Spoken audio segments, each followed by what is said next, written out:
Alright guys, Zachary with Backyard DIY. Here today we are going to be showing you how to hook up a compressor. We finally got a nice compressor in our shop garage that you hear me complain about in all of our videos. We'll show you the old one and we'll show you the new one and show you a couple more facts about it. We're switching from 110 to 220 and we're switching from 30 gallons to 60 gallons. So stay tuned, we'll show you that, and we're also going to be putting in a receptacle right there. So you'll be able to see how to put in a 220 receptacle. Stay tuned.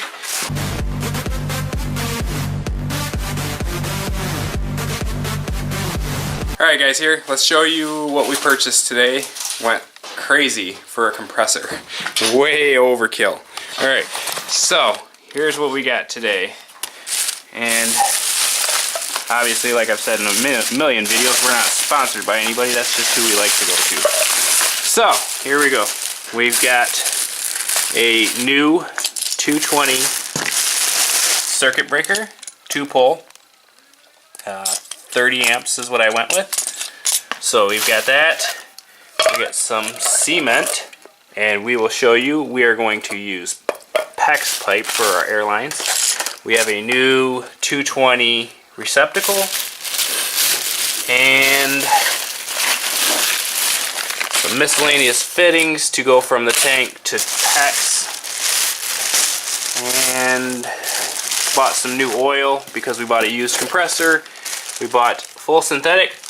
Good tip, get full synthetic so then you can use your compressor when it's cold out, because the oil that it has in it right now is like worse than frozen honey.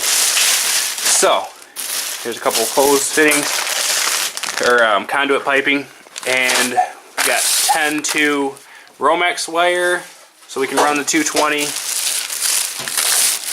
I got a new gang box that we're going to mount to the wall, and the 220 receptacle plug-in for the other side. So, we're going to get all that, and this is going to be the fuse panel for my garage, and somewhere, don't know where, we are going to mount this new gang box for the 220.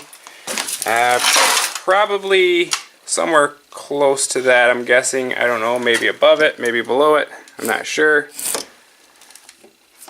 I really don't want to find the wires while I'm drilling this in, so I'm not sure where I'm going to go with that yet. But stay tuned and we're going to show you all of that, and we're going to show you all the fun we're having. It's amazing, wish you were here. Alright guys, so this is where we picked to mount the receptacle for the 220, just right below our normal 110. So we used the drywall tape to determine where the joints are, or the seam, and generally construction you would put your seam of your drywall on half on a 2x4. So the center of that should be half of a 2x4. So we put it on one side of it, and then the other side is just in the drywall for right now. But it's holding on pretty good. So, and then also a window obviously would have a 2x4 framing into it too. So that's why we chose that spot. So going into the fuse box, awesomeness looking. We are going to use a conduit plastic coming out of the bottom of the fuse box. Alright, so it's going to have the fitting here that's going to be mounted to the bottom of my conduit box, and then it's going to connect into here and be clamped tight with that ring. Obviously it has to be put on first before you put the pipe in it anyway. And that will be off on an angle, off to the side like that. There we go. Going over to the box that we just mounted, and then I will have another one. Magics of fast forward coming up and then going into the bottom of the box. That's the plan. I also bought the cement for all of this, but I'm thinking because it's all really tight fittings and then even this one locks, I'm thinking I'm not going to use the cement. So let me start by knocking out a Oops. It's a total mess out here. And this is winter time, so I don't care. Who am I kidding? It's always a mess. Alright, so there we go. And then you just pick whatever spot you want to knock out. I'm going to use this little guy on the end, which looks like that's the closest fit.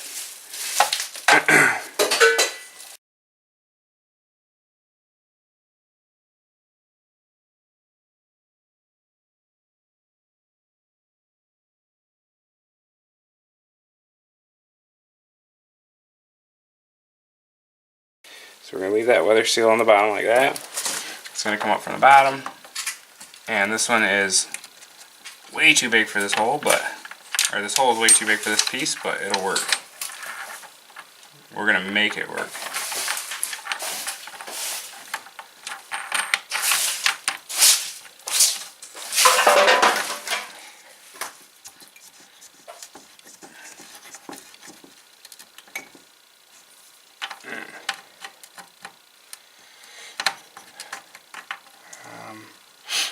You know, it probably would have been good if I'd have kept that ring in there. Alright, hold on here.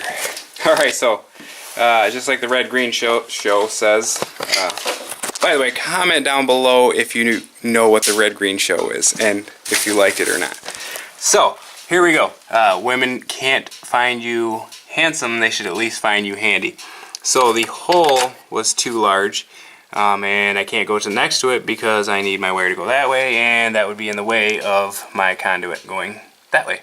So what we did is we found a very large washer and then ground two sides on it, and it's going to fit in there, and that's how it's going to work.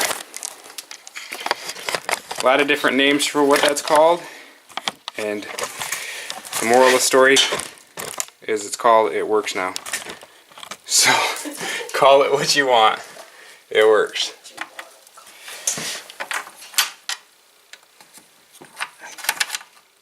Yep, because the bottom's large enough to not fall in, go in, whatever. So, we are going to be all set now.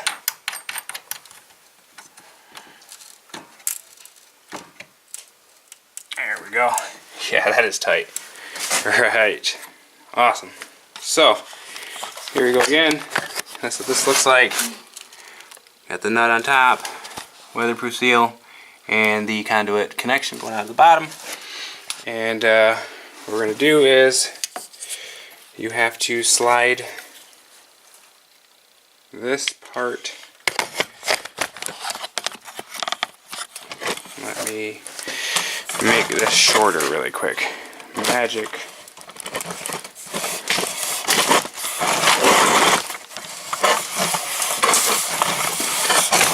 Not so magic hands. Alright.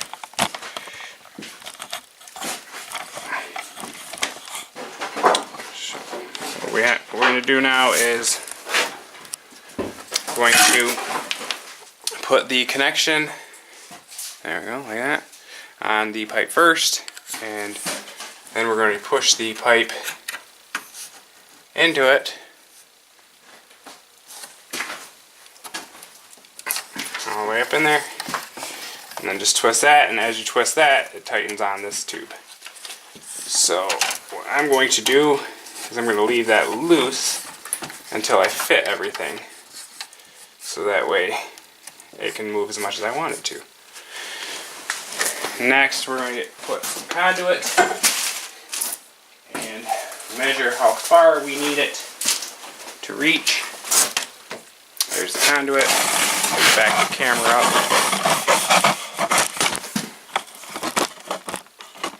My assistant's sleeping on the job again. So, anyway, there we go. There's the job, there's the job. Here's the box. So put this in the bottom of this one. And this one is just a push fitting. So you can use the cement here. And, but I feel like just pushing it in as hard as I just did, I feel confident that's not going to fall out. So we're going to go from here to here, that gap, like between the wall. Mm-hmm.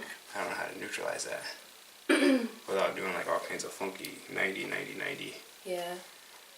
You can bend it in. It's going to bend in a little naturally once you hook it into the other side, but... We should have got that off-centered one they sold. There's one that off-centered. Yeah, I saw that offset one. Or yeah, offset, yeah. Alright, so anyway, it's going to go in probably 1/2 inch on each side. So what I'm just going to do is, I'm just going to hold it up there, and I'm going to just mark it with my finger. And then I have PEX pipe cutters that also work on these lines as well.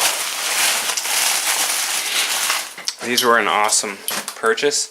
I was cutting PEX with razor blades and all kinds of different things I tried, and I was never getting a perfect 90-degree cut.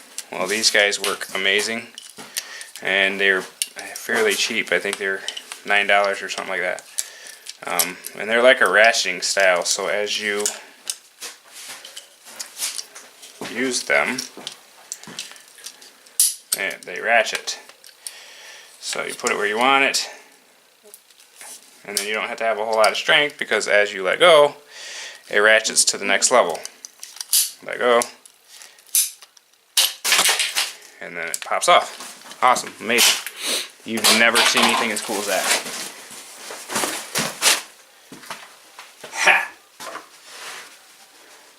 Not bad for a guess. Alright, there we go. And since this one can come out straight down, I'm going to pull this one out to connect it instead of the other one. And then turn it.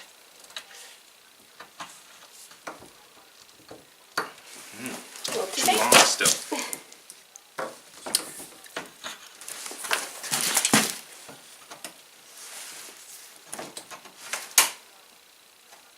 Alright. Man, that looks amazing. Other than the fact that we have this ridiculously huge gap that I'm definitely going to have to figure out how to fix. I'll probably buy a angled. They had a offset one. I'll probably buy that.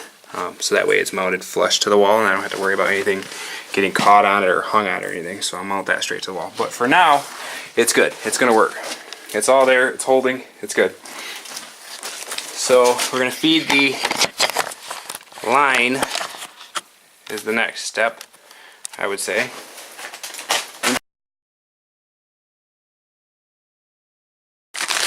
I'm sorry, 10-2, which is the rating for how much volts can go through it. This is 600 volts, and then 2 is how many lines you have plus a ground. So whatever number you see on the package, if it says 3, then that's 2 lines with a ground, or I'm sorry, that's 3 lines with a ground. If you see 2, it's 2 lines with a ground. That's all I need for my 220 is 2 lines and a ground. So you're going to feed this through. Probably not going to work as good as I'm thinking it's going to work because it's so cold.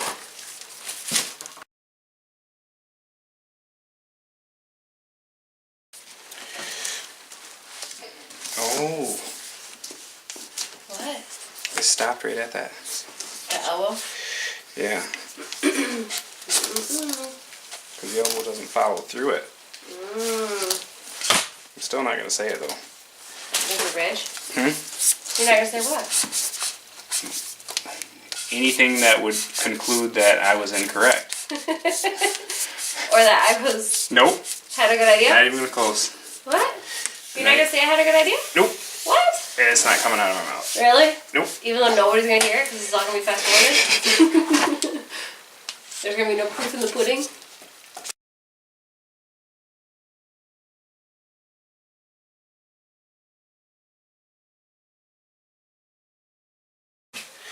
Alright, so give yourself enough extra wire to finagle, move around extra, and enough to get your project done. Obviously, if you cut it, you can't undo that. or once you cut it, I should say. So we're going to cut it here.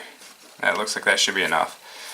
This wire's, if I had smaller gauge wire, which is a higher number,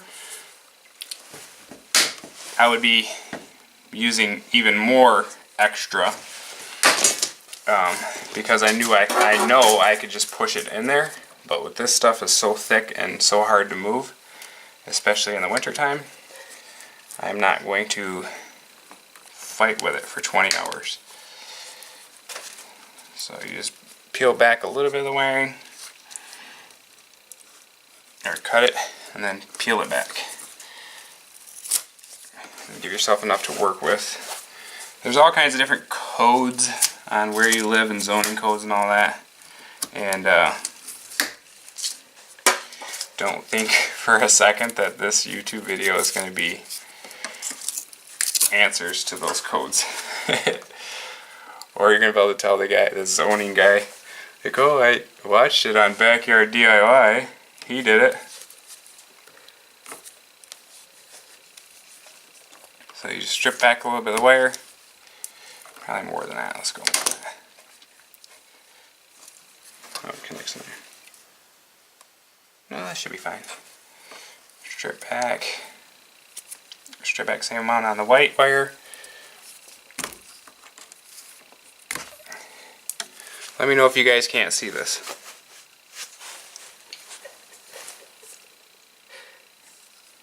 Alright. And then with the twist lock, I'm not confident that it matters if it is in that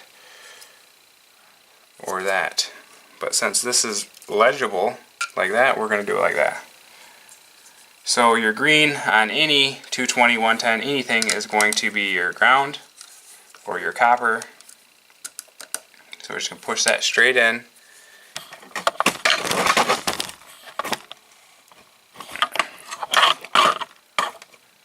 Push that straight in as far as it'll go, and then give it a really good tighten.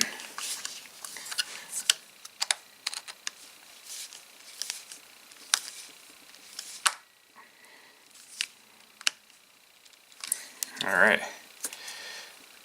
If you ask me, your ground is more important than either of your hots. Because if your that wasn't good enough, obviously. If your hot isn't, or falls out or whatever, it's not connected correctly, not in there deep enough, the worst that happens is your receptacle stops working. But if your ground pops out and touches a hot, then you might have sparks and fires and all that.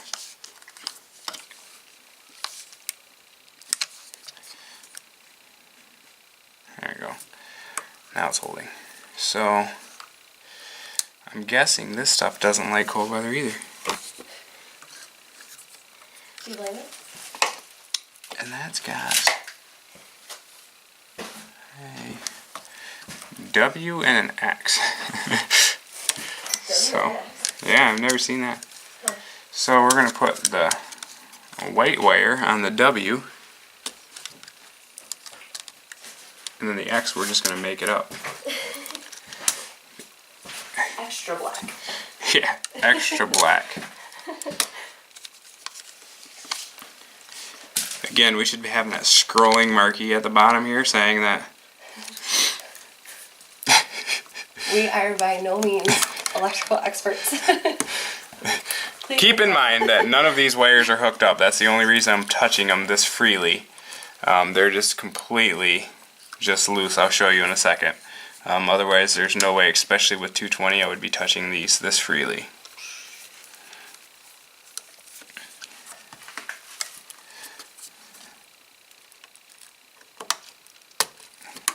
And that's why I like to get this portion done first, because once you do hook it up and it is charged, then you don't have to worry about messing with these wires.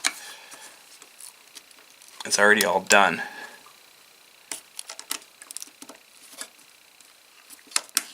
So whenever I'm running new receptacles, even 110, I always do the receptacle first before I plug it into the box.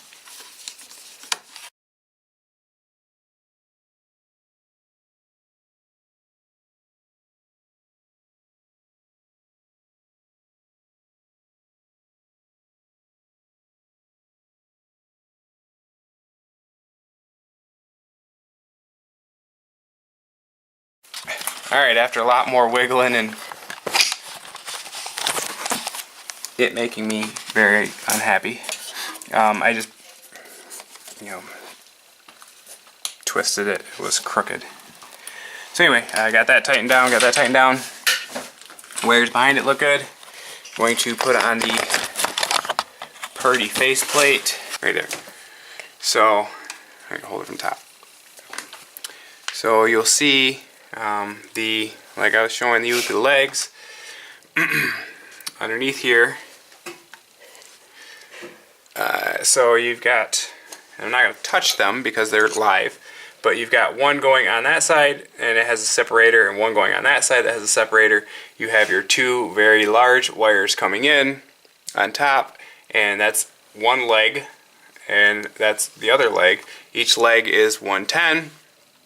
So obviously if you have a single box like this, circuit breaker, it's only going to be pulling 110. Once you jump across, bridge two of them, obviously two of them, 110, 110 is 220. So my voltage checker only goes to 110, so I can show you the 110, but I won't be able to show you the 220. So hold it right there. So just touch positive to anything metal, and then it will show you the 120 volts. So that shows you that that's live. And then you touch the other one, 120 volts. But mine doesn't go to 210. Oh, 250. So that's showing you that if you're touching both legs, so lift this up, and you're touching this leg and that leg, and that shows you 250, which is 220. So you know your box is live.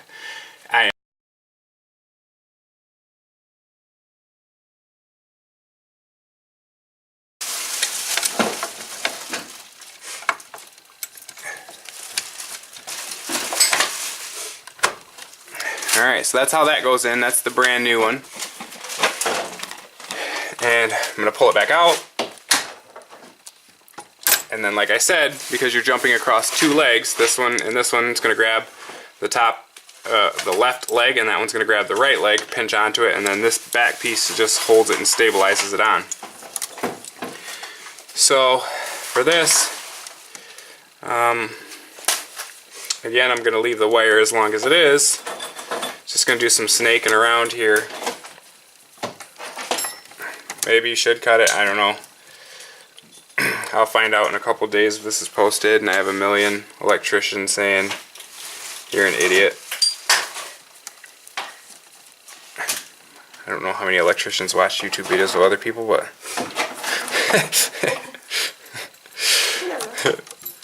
let me brush up on my tips. Let me brush up on my on-camera persona. See how others are doing. Alright, so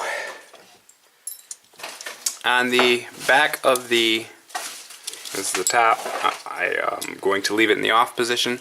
On the back of it, it's going to have the two different connections. If you just connect one of them, then you're going to be letting out 110. Again, two of them, 110, 110 is going to be 220.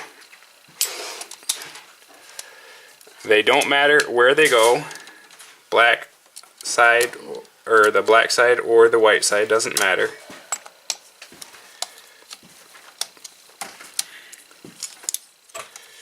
So, I'm sorry getting you off camera here, but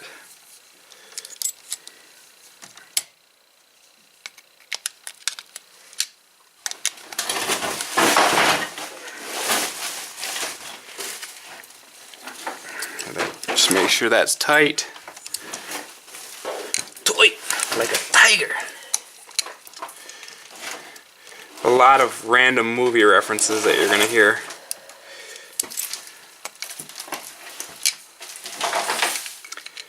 I'm still amazed to this day how many people think you have to pay to subscribe. Subscribe to everything. Everything you watch, subscribe to it. We don't get paid for you to subscribe. You don't have to pay to subscribe.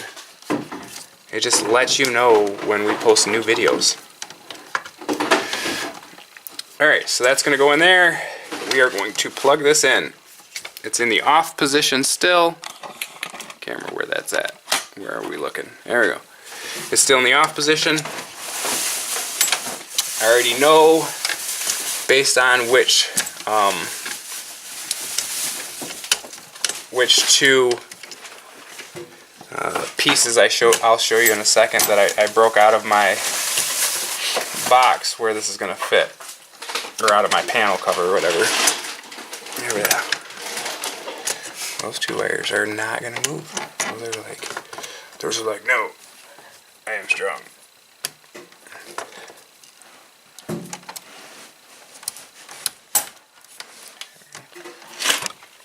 Oops.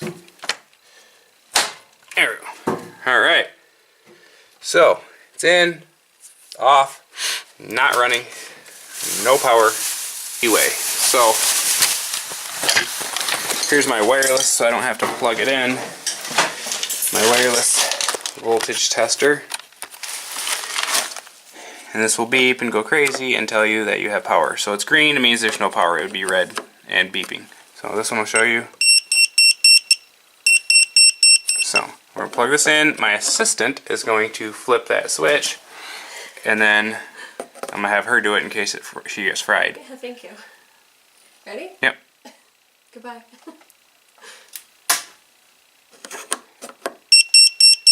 So there we go. We've got power. And I'm guessing that's my ground. So got power there, power there, power there at 110. So now we're going to leave that in, and then she's going to turn it off. Shut off. Awesome. And we're going to turn it back on. Power. And we're going to turn it back off again. Alright. So that's just my test in my own mind to know for sure that my circuit breaker is working correctly. When I turn it off, it actually turns off, which is a good thing. So we're going to put that panel back on and move the compressor over here and put a connection on the compressor, and we're going to get that started. So stay tuned. We're having tons of fun. We're freezing. You should be here. Alright guys, here she is. Here's the compressor and 60 gallons. I was already starting to do the connection. I'm going to redo this wire because I don't know what gauge it is or what it's rated for or anything, so I'm actually going to be redoing that, but I'm just going to plug it in for now because I'm super excited. I bought this compressor off of Craigslist, so I want to use it really bad. So anyway, this repair end connector, whatever you want to call it, that we bought. On the back of it, it's just 3 screws taken apart. On the back of it, it has a G for ground. Let's see the glare. There we go. And then it's also painted green, just like all the other grounds are painted green. So you put it in there and you just twist that screw tight. Then your Y, I just use my black in there, twist your screw tight. And then your X, you just push it in there and twist your screw tight.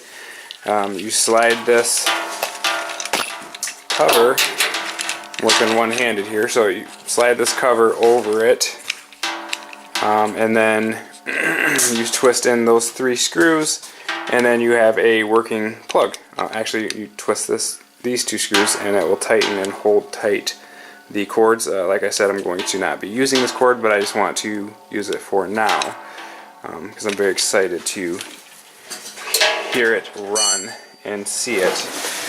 So let's walk around it here. It's a very old model, I found out after I got it from the research and all that. And anyway, 6 horsepower and well, wherever it says it at. Anyway, it says it somewhere, 60 gallons. But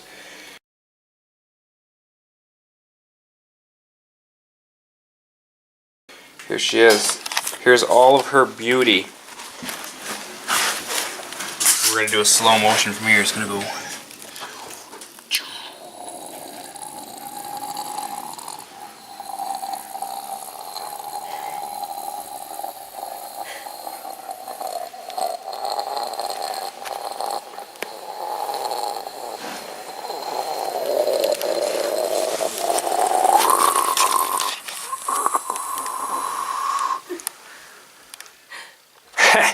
That wasn't even slow motion, that was just me. So anyway, we are going to go push it over there in my messy garage, and we are going to plug it into that 220, and we are going to see what happens, and you guys will be here for the fun. Still haven't put that cover back on that I told you I was going to put on.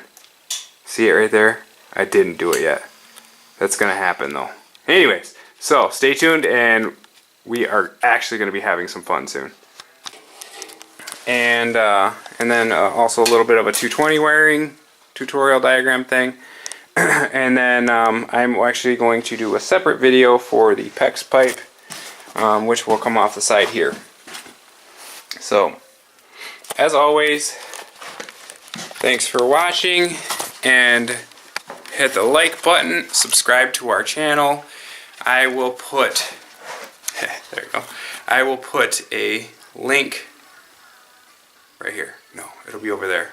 It's going to be here or there. One of those two. Let me see here. Yeah, it'll be over there.